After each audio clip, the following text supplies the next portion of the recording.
Andito po ako ngayon sa Barangay Matalinting, Santa Maria, Laguna. Andito po ako sa area na 3.5, 1.1 titulado, 2.4 tax deck.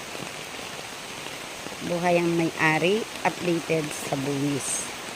Napakaganda ng property siya. Ang property niya ay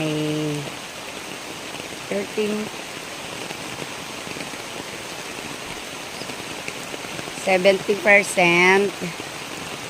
slope, 30% ang patag.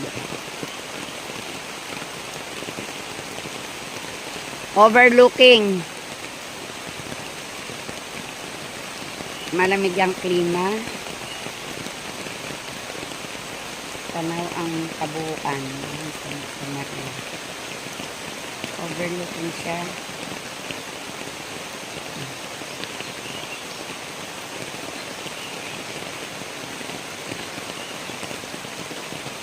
May mga tanim siya na saging, mangga, santol, abukado, duhat, at iba pang mga punong kahoy, mga mahogani. Madami siyang mga tanim na mahogani. Malalaking punong kahoy. Ito po ay dikit sa highway, ang property. Kasi may right of way siya na mula sa highway na 10 meters. 10 meters ano? 10 meters ang luwang ng right of way niya. Dito po yan sa Barangay Matalinting, Santa Maria, Laguna. Dikit po siya sa highway. Ang daan niya.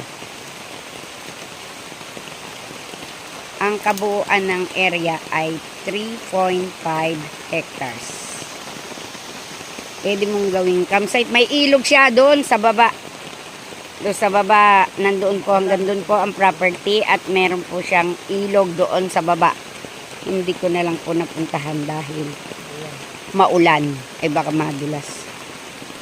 Hanggang doon po ang property niya. Ayun.